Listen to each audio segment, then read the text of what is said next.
Assalamualaikum anak-anak. Waalaikumsalam guru. Bagaimana kabarnya hari ini anak-anak? Alhamdulillah. Alhamdulillah.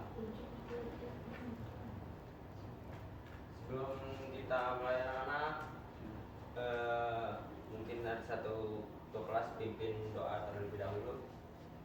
Adik, pimpin doa teman-temannya terlebih dahulu. Baik guru. Baik, sebelum kita memulai pelajaran, alangkah baik dan berkahnya pelajaran yang kita pada pagi hari ini. Mari kita berdoa menurut kepercayaan dan keagamaan kita masing-masing. Berdoa mulai. Berdoa selesai. Amin. Sebelum kita mulai pembelajaran kita pada pagi hari ini, Bapak absensi dulu ya anak-anak. Adik, Nanti Pak. Jayono, hadir Pak. Ella, Hadir Pak. Ujing, Hadir Pak. Iki, Hadir Pak. Mary. Hadir Pak. Baik, alhamdulillah hadir semua. Baik, langsung saja. Sebelumnya masih ingat materi kita minggu lalu tentang sistem pemerintahan Indonesia? Adik, Iki, Bapak. Jayono, ingat? Enggak, Pak. Ya, mari sama-sama kita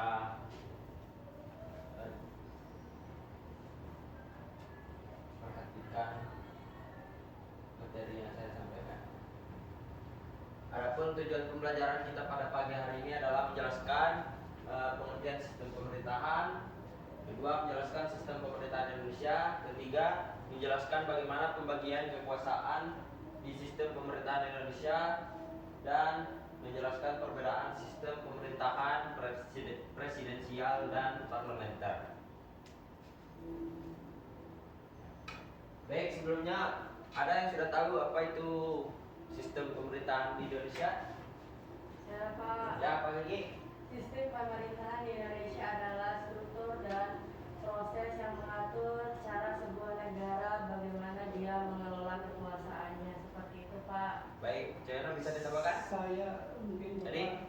Nah, kalau sistem pemerintahan di Indonesia itu sistem yang harus sistem demokrasi Pak, yang dimana semua yang dilakukan oleh pemerintahan itu harus dipilih secara demokratis begitu. Baik. Ya, jawabannya benar. Bapak diperjelaskan sistem pemerintahan di Indonesia itu mengandung sistem yang namanya sistem pemerintahan presidensial yang mengacu pada Undang-Undang Dasar 1945 sebagai landasan hukumnya. Dalam sistem ini kekuasaan eksekutif dijalankan oleh presiden yang sekaligus menjadi kepala negara dan kepala pemerintahan. Bentuk pemerintahan Indonesia itu berbentuknya republik. Lanjut, bagaimana pembagian kekuasaan di sistem pemerintahan Indonesia? Nah, ada di sini bisa kita lihat secara langsung pembagian kekuasaan dalam sistem pemerintahan Indonesia didasarkan pada prinsip trias politika yang dipadukan dengan karakteristik sistem pemerintahan presidensial. Yang pertama, kekuasaan legislatif, eksekutif, dan yudikatif. Tentu saja, bagaimana kekuasaan legislatif itu? Kekuasaan ini dimiliki oleh lembaga yang berwenang membuat, mengubah, dan mencabut undang-undang. Salah satunya yaitu DPR, DPD, dan MPR. Di mana DPR ini berwenang membuat undang-undang, menyetujui anggaran, serta mengawasi pelaksanaan pemerintahan. Sedangkan DPD mewakili kepentingan daerah dalam proses legislasi tertentu. Dan MPR berwenang untuk mengubah dan menetapkan Undang-Undang 1945.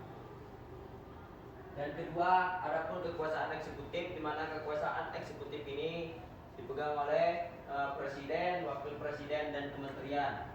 Di mana presiden memiliki tugas sebagai kepala negara sekaligus kepala pemerintahan yang memimpin kabinet dan bertanggung jawab atas pelaksanaan pemerintahan.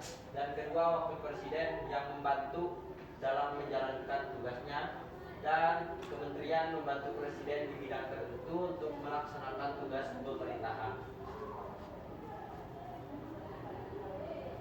Nah, adapun kekuasaan yudikatif, di mana kekuasaan yudikatif ini berfungsi menegakkan hukum dan keadilan secara independen. Pelaksanaan adapun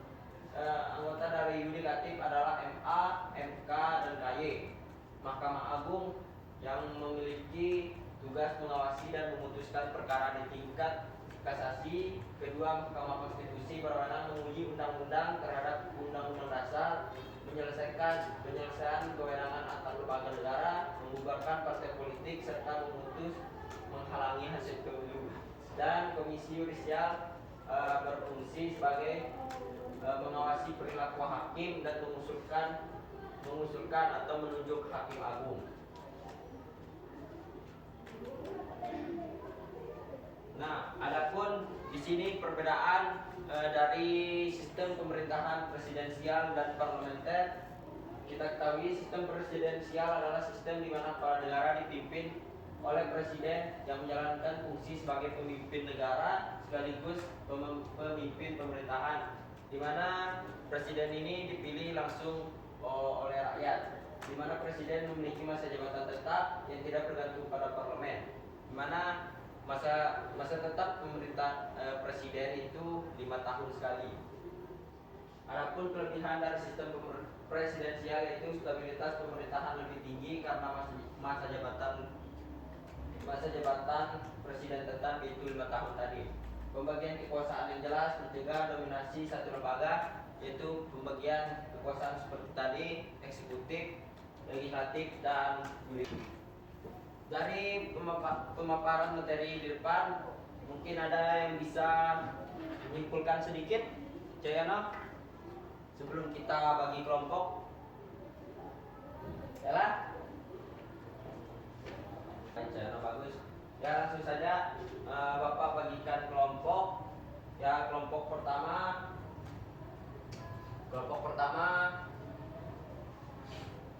Cahyono, Ella, dan Puji. Kelompok kedua Adi, Kiki, dan Mary. Nah, kelompok pertama ditulis.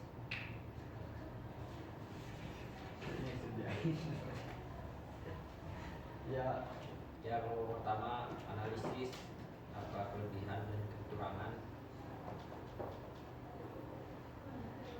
sistem presidensial dan parlementer.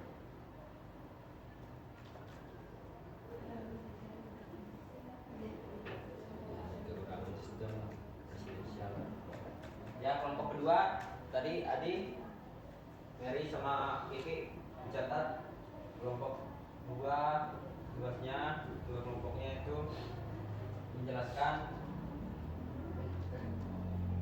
bagaimana perjalanannya sistem presidensial di Indonesia.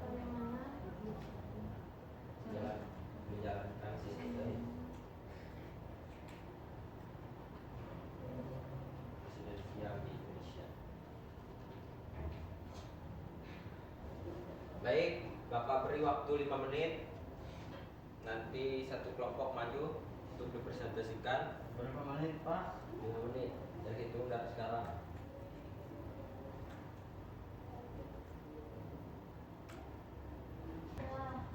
Sudah? Baik, maju langsung kelompok 2. Mary, Gigi, dan Adi.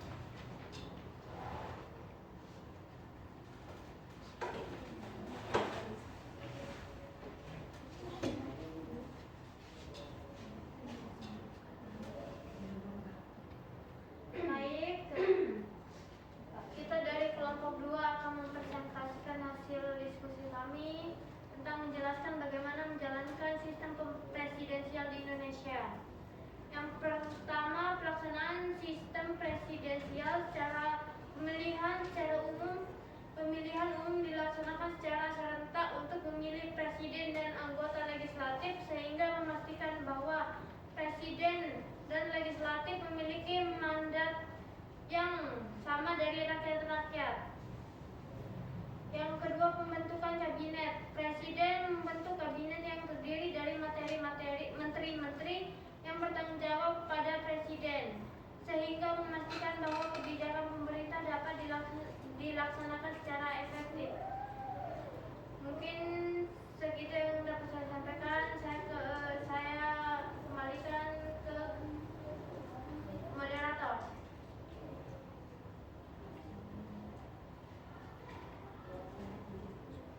Baik, saya akan melanjutkan materi yang disampaikan oleh teman saya, yaitu sistem perwakilan. Sistem perwakilan yang ada di Indonesia memungkinkan rakyat untuk memilih wakil-wakil mereka dalam legislatif sehingga memastikan bahwa suara rakyat didengar dalam proses pengambilan keputusan.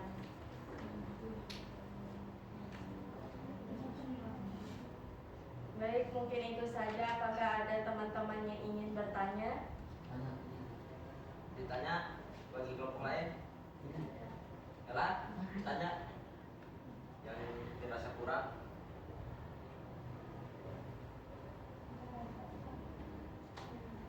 Ya, mungkin Ceno, ditanya. Baik, kalau tidak ada mungkin kami tutup. sekian ya Sekian, Bapak. wabillahi taufiq wal hidayah. Wassalamualaikum warahmatullahi wabarakatuh. Baik, langsung saja maju kelompok 1 udah.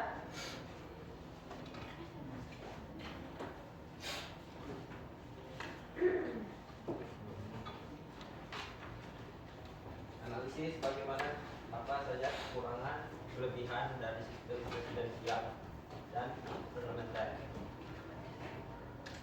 Nanti kelompok lain ditanggapi. Assalamualaikum warahmatullahi wabarakatuh. Waalaikumsalam warahmatullahi wabarakatuh.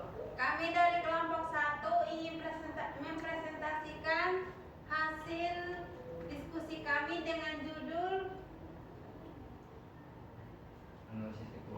Analisis kekurangan dan kelebihan sistem presidensial dan parlementer. Parlementer.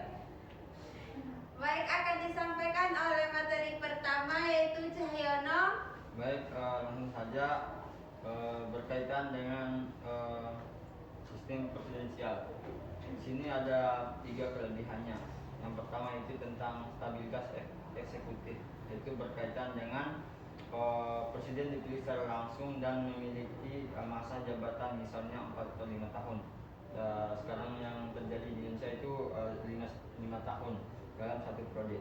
Ini memberikan stabilitas dalam kepemimpinan eksekutif karena presiden tidak bisa digulingkan secara mudah melalui mosi tidak percaya. Yang kedua itu ada pemisahan kekuasaan yang jelas. Terdapat pemisahan yang jelas antara eksekutif, legislatif, dan yudikatif. Dan yang ketiga itu berkaitan dengan tanggung jawab yang jelas. Presiden sebagai kepala negara dan kepala pemerintahan memiliki tanggung jawab yang jelas terhadap keputusan dan kebijakan negara. Mungkin berkaitan dengan kekurangannya itu yang pertama itu statis dan terkadang tidak responsif. Yang kedua itu potensi ketika Saya sampaikan, saya kembali ke moderator. Baik, ada yang ingin bertanya? Saya guru. Ya, baik. Saya ingin bertanya tentang perbedaan utama antara sistem presidensial dan parlementer.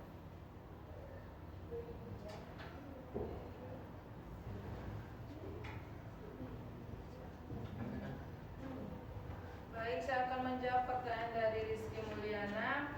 Perbedaannya, sistem presidensial cocok untuk negara yang mengutamakan kestabilan eksekutif dan pemisahan kekuasaan yang jelas. Namun berisiko menumbuhkan ketegangan antara cabang eksekutif dan legislatif. Sedangkan sistem parlementer lebih fleksibel dan memungkinkan perubahan pemimpin yang cepat, tetapi bisa berisiko terhadap ketidakstabilan politik dan ketergantungan pada polisi yang rapuh. Apakah bisa dipahami, Rizky Mulyana? Bisa, teman. Baik, saya kembali ke moderator. Sekian presentasi yang kita sampaikan hari ini. Assalamualaikum warahmatullahi wabarakatuh. Waalaikumsalam warahmatullahi wabarakatuh.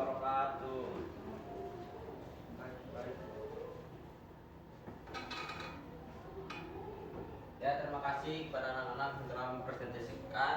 Bapak sedikit menyimpulkan dari apa yang telah dipaparkan tadi, ya, di mana tadi kelompok pertama bagaimana menjalankan sistem pemerintahan Indonesia. Itu menjalankan sistem pemerintahan Indonesia itu dibagi atas 3 lembaga seperti tadi, yaitu eksekutif, legislatif, dan yudikatif. Yang masing-masing lembaga itu memiliki tugasnya. Yang terutama pastinya ada tugas mengawasi. Dan kelompok 2 tadi kelompok 1 ya? Iya. Ya, kelompok 1 analisis apa saja kekurangan dari presidensial dan parlementer. Ya, tentunya dari setiap sistem yang diterapkan pada satu negara pastinya memiliki yang namanya kekurangan dan kelebihan. Seperti salah satu contoh tadi yang dijelaskan oleh kelompok 1, Bapak bisa ambil satu pergantian pemimpin yang lebih cepat atau lebih efektif. Itu diterapkan di sistem parlementer. Dan sistem presidensial tadi itu Bapak ambil sedikit dari hasil pemaparannya, itu sistem presidensial itu memiliki stabilitas yang bagus ya, karena memiliki masa jabatan yang tetap yaitu 5 tahun. Ya, mengerti jangan? Iya, bisa. Baik. Sebelum kita akhiri, Bapak bagi memberikan tugas untuk pertemuan minggu depan. Dicatat tugasnya, Iya Bapak. yaitu menganalisis 5 negara dan bagaimana sistem pemerintahannya. Iya Pak. Baik, mungkin itu saja yang bisa Bapak sampaikan pada pagi hari ini. Semoga minggu depan bisa bertemu kembali. Bila taufiq wal hidayah, wassalamualaikum warahmatullahi wabarakatuh. Waalaikumsalam.